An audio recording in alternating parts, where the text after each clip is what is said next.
Hey, what's up everybody? Robert184 gundam.tk, and it's time. You've already heard some of my thoughts on the 2010 year as a whole, but what about the specific kits that made this year special for me? And, even more importantly, for you. What were your favorite kits that came out in 2010? If you built something, I built lots of stuff, of course, that wasn't released this year. I won't be counting that. Coming in at number 5, as you see it spinning around there, is the high-grade after-war Gundam X. And I gave this one the edge over the God Gundam just because the God Gundam already has the Master Grade, and they're pretty much equivalent, both in terms of quality, price, build. They're both good. But here with the Gundam X, it has been sorely lacking since it received not a lot of love way back in the mid-late 90s. But this kit for me has sort of broken through the high-grade Universal Century doldrums of a year earlier and just injected new life into this, because we've already got a variation with the Divider, and you've got all sorts of possibilities with the After-War line, and with Master Grade Wing, etc. the Wing series getting attention in the Master Grades. I hope we get to see a lot more of this, but for me, I love the gimmicks, I love the holofoils, the way it opens up, and I like the Divider, although it's going to need a lot more work to look sharp. But for me, excellent start on the Another Centuries. Coming in at number 4 was the Master Grade Wing Gundam, the one that kicked off the whole craze in North America and abroad of bringing Gundam to the rest of the world, but getting its original anime counterpart properly done in Master Grade 15 years after its old high grade 1/100th. Well, this was just a treat for me, and well, when the old one did take a flight, it wasn't so much about that kit as it was about how great this one was. So number 4, Master Grade Wing.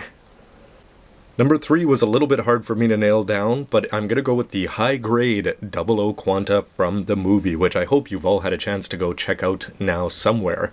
Anyway, having to choose between the high-grade and Master Grade was a little bit difficult. I only wanted to put one of them on the list. But in this case, I'm going to go with the high grade just because of how ridiculously solid it is. Getting the base, the way everything goes together, the clear parts, except for the stickers on the head, I don't think there was hardly anything to complain about this. It had great ability to hold up even the ridiculous buster weapons, and getting the this clear one in the back was just the icing on the cake.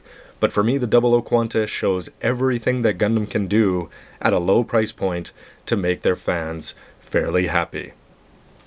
Coming in at number 2 and a little disappointed, as you can see from his angry fist that he didn't get number 1, is the Real Grade Char Zaku 2.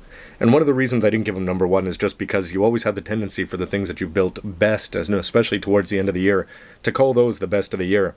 But I wanted to go back, and this for me though, despite its size, if you take a little bit of time and put some effort into the posing, the multicolors, the way the mono eye works, everything about this when you put it on your shelf in a cool pose, it takes the attention away from much bigger suits all around it, because it's just that well done. So Bandai, kudos on the Real Grade line, especially on this one, so it's going to be interesting to see where it goes next.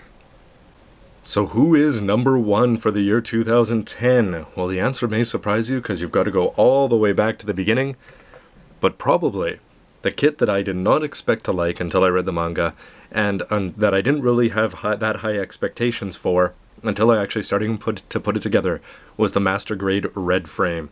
And for me, this just does everything that a Master Grade should do. The proportions are good, the build was great, the inner frame was excellent, the extras that you get in the 2 swords are great. It has so many gimmicks, especially with that giant sword, that even though I'm never going to use it, because I haven't read that far in the manga anyway, is that even when I'm only using it for a simple sword, this still was probably my favorite build and one of the coolest ones when you pose it on the shelf. So for me, something as simple as this and as old as this beats the real grades, the 1/144th, and even the perfect grade, because I haven't built that yet. But anyway, that's my number 1 pick for 2010. Now again, that's just one man's opinion, so I would love to hear a few hundred of you throw your comments down below, throw a list 1, 2, 3, whatever you want, video responses, anything. How was 2010 for you? What were your favorite builds? What did you build that didn't come out in 2010 that really impressed you despite it being an older kit? Anyway, those are my top 5. I'd love to hear yours, and hopefully we're all excited about what's coming out in 2011, so stay tuned for my predictions about that. And, as always, Robert184 gundam.tk, thanks for watching everybody. This doesn't mean anything unless you guys are watching and hopefully enjoying some of the feedback down below. I always appreciate your comments. Thanks for watching. See you next time. Lots more to come. 1 week too late. Otherwise, you would have made the list somewhere.